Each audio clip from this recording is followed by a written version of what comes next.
He is back. He's refreshed. He's ready for hockey season. And he joins us now on WST. Murat, my friend, it's great to talk to you. How was your summer? Wow. It's great to talk to you. It's great to be back. Summer was a blur, but I spent it well with some family, some overseas visit, checked in with my mom. She's subscribed to The Athletic now. It took me a long enough time. Uh, it's been great, Us. Glad to see you. How are you? I'm great. I mean, you come out of, we had a hell of a time with a whole bunch of listeners and Bomber fans out in Regina on the weekend for the big football game for the Labor Day Classic. And for me, this is maybe my favorite time of year. I mean, we're doing our fantasy football stuff. We've got NFL kickoff this weekend. We got the Banjo Bowl on Saturday, the first NFL Sunday. And then, Murat, in 2 weeks, we're going to see the Winnipeg Jets back on the ice. It kind of really felt like September, not only with the kind of the weather changing after Labor Day, but what a sight yesterday on the Jets social medias of Jonathan Toews wheeling around in the Heritage Uni out at the Iceplex. I'm really looking forward to this training camp. I mean, the intrigue of Toews, the latest on the captain, Adam Lowry, and that home opener. I mean, when that team is introduced, a President's Trophy banner is raised, a first ever division trophy raised, Toews' introduction, and probably what'll be the most heartwarming part of it all is, of course, Mark Scheifele's back the first time in front of the fans since the passing of his father and his gutsy Game 6 performance. I mean, there is a lot to be excited about and look forward to before we even get to the regular season. Yeah, it's crazy that I don't get mad when the 30-kilometer-an-hour signs kick in again, because I'm okay. It means that it's go time. And, people, okay, yeah, safety and all of that too, right? But it is a symbol of the season. And I'm excited for camp as well. There's so much to see, everything you just named. I mean, Mark Scheifele, the emotional note he ended last season on, can't wait to see what he's got in store for this year, not only in sort of processing everything he's gone through, but making his Team Canada bid. It's going to be a big season for him in so many different ways. Jonathan Toews, I saw Remo pulled that image. Well done. You're still sharp, Remo. Good to see it.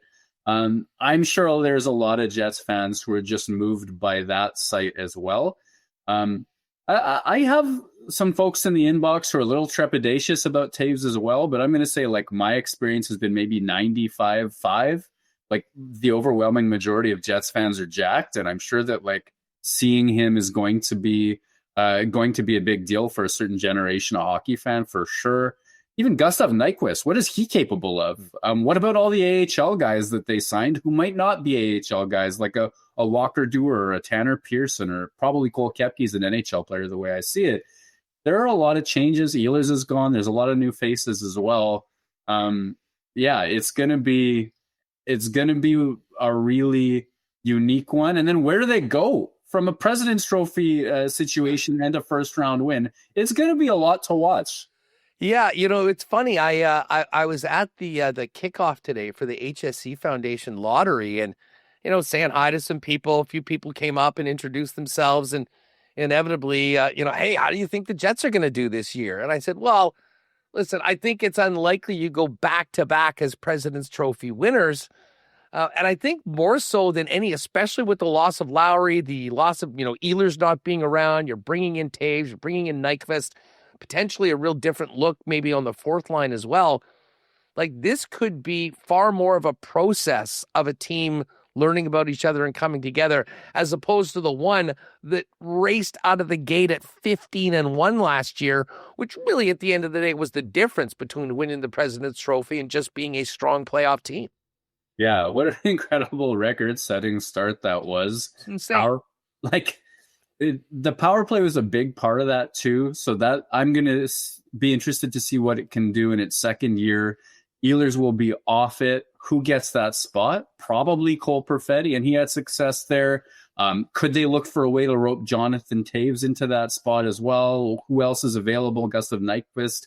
There's going to be a little bit of shuffle there. But I agree with you that it's going to be a learning process, not just them getting to know each other, but even from a management point of view, where they're going to sort of spend part of the season assessing, well, how close to good enough is this team? They've left cap space unused heading into the season, just like they did last year. And that usually means the plan is to spend it at some point later if they're in a playoff spot.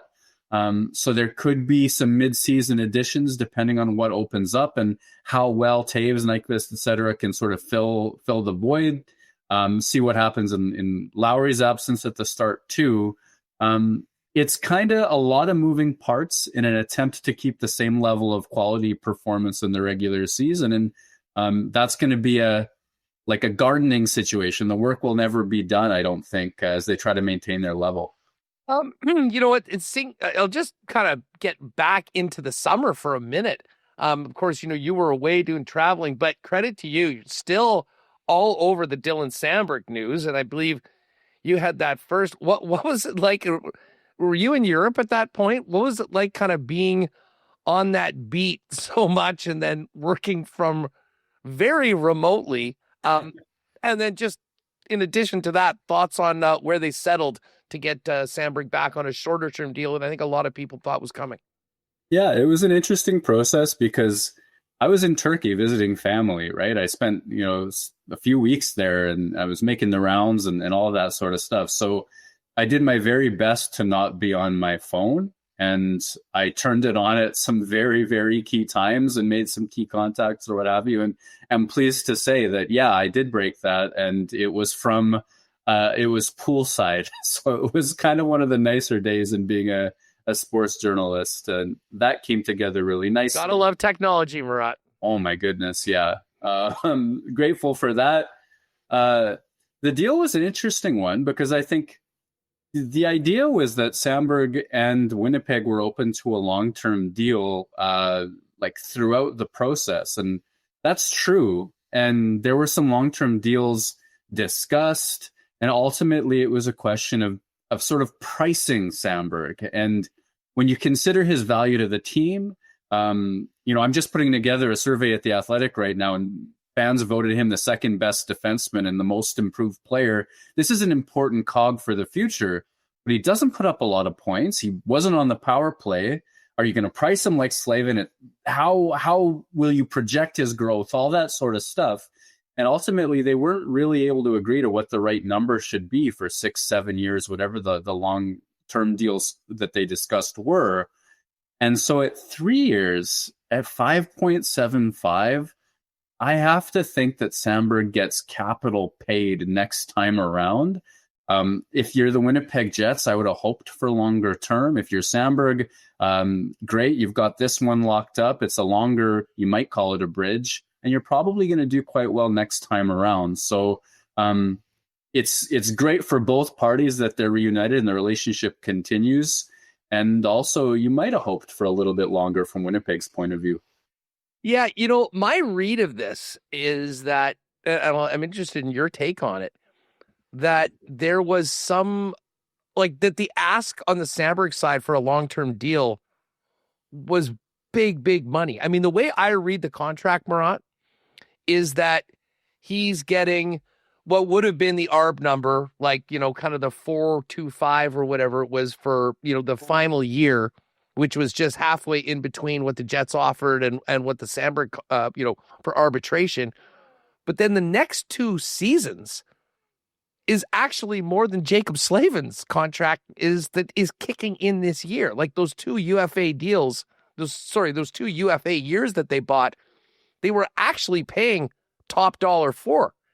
I would have assumed that they would have been willing to extend that beyond, but it's quite clear, and rightfully so, that the Samberg camp feels like over these next few seasons, we could be seeing some increased offensive contribution and some more points, which at the end of the day, more often than not, is really what's calibrating those contracts up.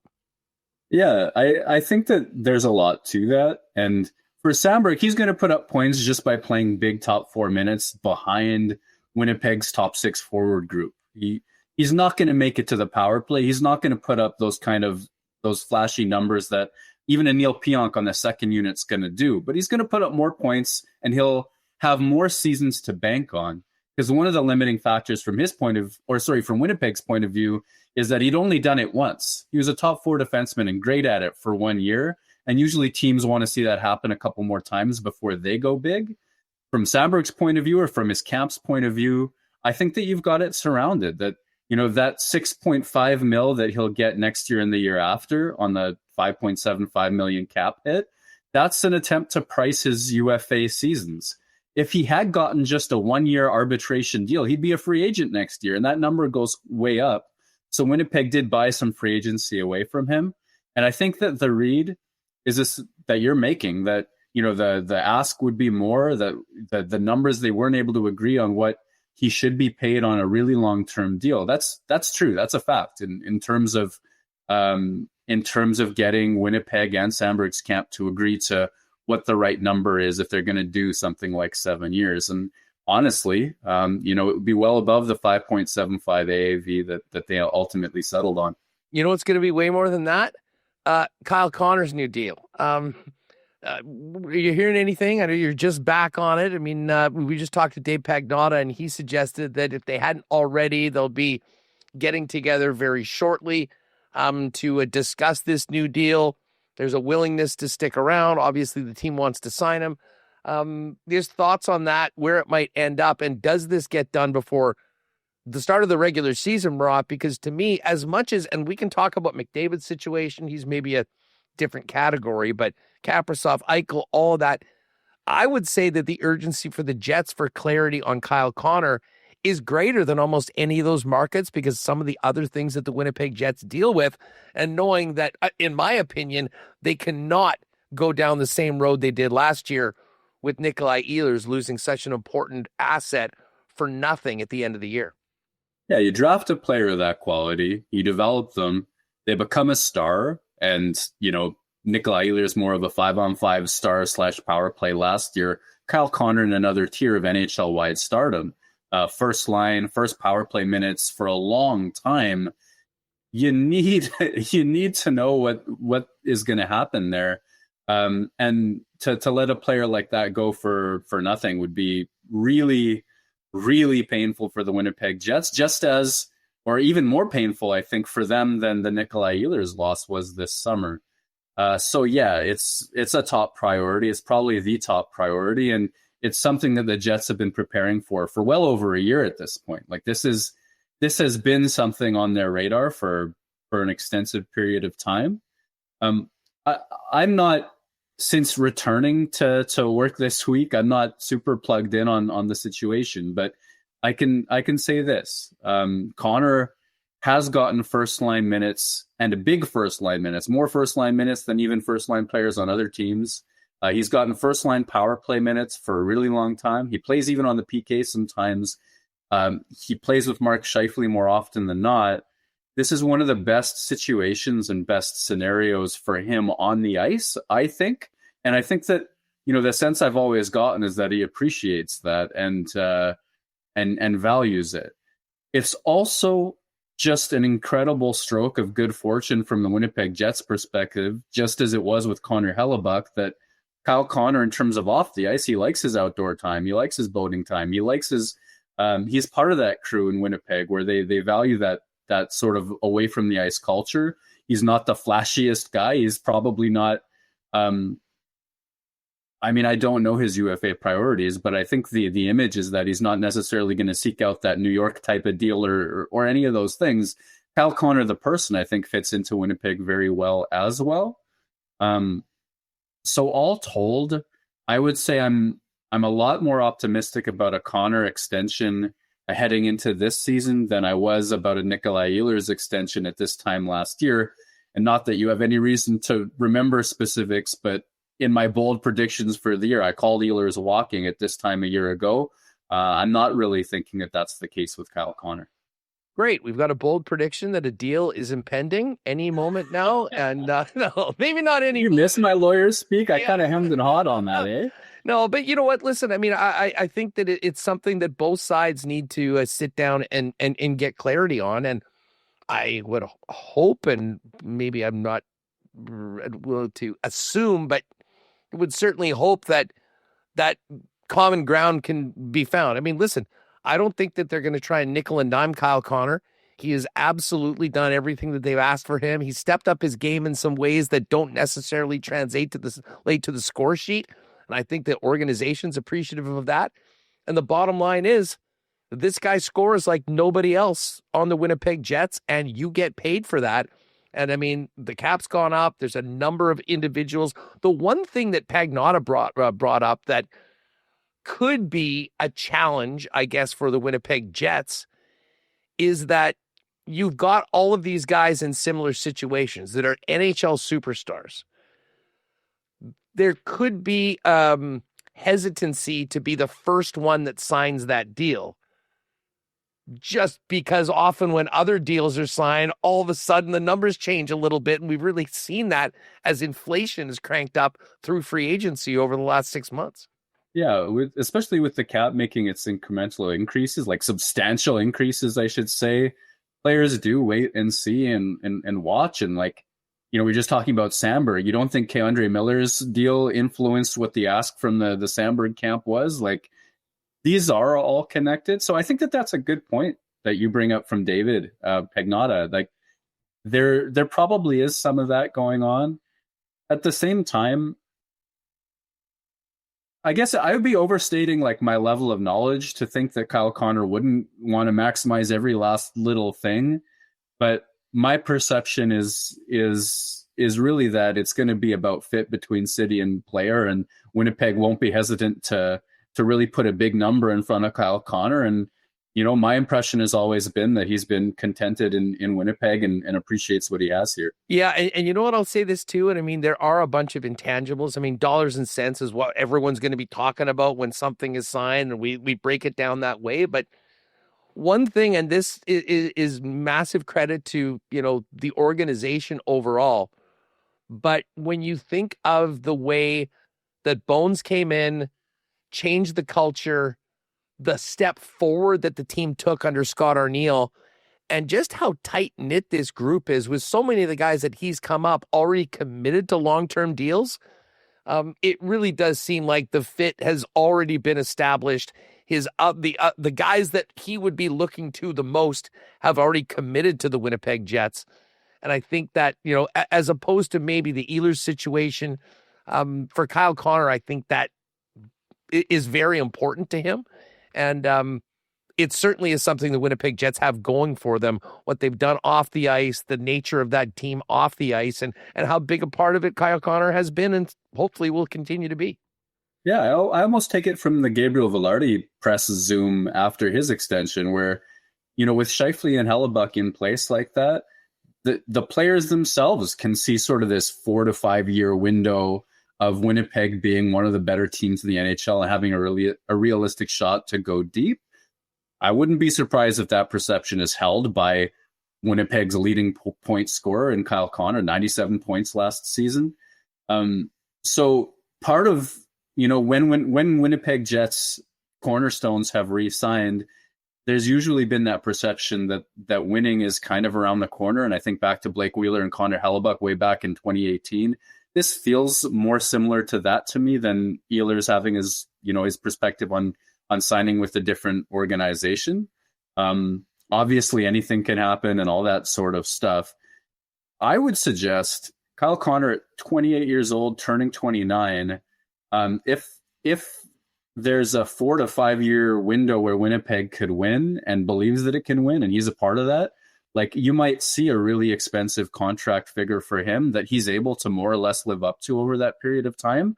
I'm more concerned about what happens if it's 7 years and what number it is, and can Kyle Connor at 35 years old produce in a way that's enough to make up for him being more of an average two-way player, like that sort of thing. And I don't think that that's a realistic concern from Winnipeg's point of view. I think they're all in on this next 4 or 5 years or so.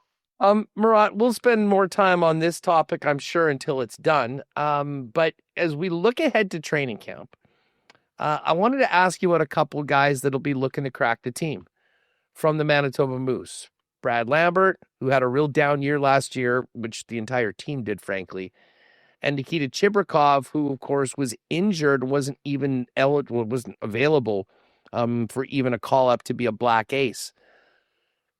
who do you think, if so it's just the start of September, we won't hold you to this, but right now, who do you think plays more games with the Winnipeg Jets next year? Lambert or Chibrikov? I'm going to guess Brad Lambert, and I'm going to guess that both of those numbers, both players' games played in the NHL are quite low this season. Coming off of really average AHL seasons last year where the Manitoba Moose finished 31 of 32 teams.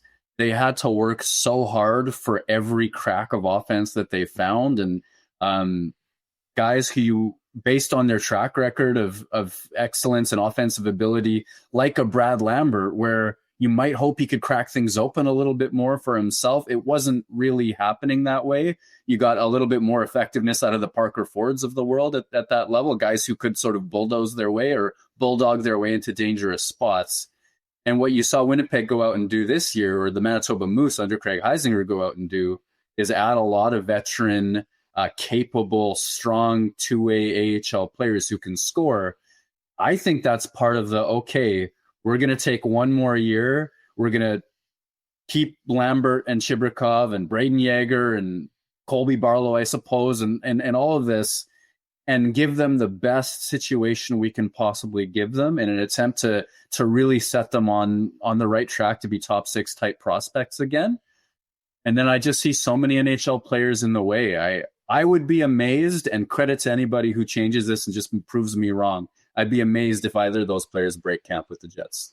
Interesting stuff. We would be paying attention to all of those, younger players to see how they perform and show up, and particularly Braden Yeager, and I guess Colby Barlow, now that he's going to be a pro as well. The thought process, I think, amongst many fans, that if someone is going to crack the lineup, it'll be someone that has been around a little bit longer, and both of those players would seemingly have the opportunity. But I'm sort of with you, especially when you look at the Nyquist signing. I mean, you can sort of figure out who's in most of the spots already, and it does make it an uphill grind. But your point about what they've done with the Moose in the offseason, I think, is important. I think that, I've heard from some people in the organization that they want to make sure that a season like last year for the Moose does not happen again, because it can be a really long season when you're getting your ass kicked night in and night out, especially for younger players. And you want them not only to feel like they can be at their best and the team is competitive, but you're playing meaningful, important games. You're having the opportunity to play in the Calder Cup playoffs before you graduate to the Stanley Cup playoffs. And just, it's been trending in the wrong direction. And many of those signings that maybe weren't splashy when you're thinking about the NHL can make a big time difference, hopefully, for the Moose.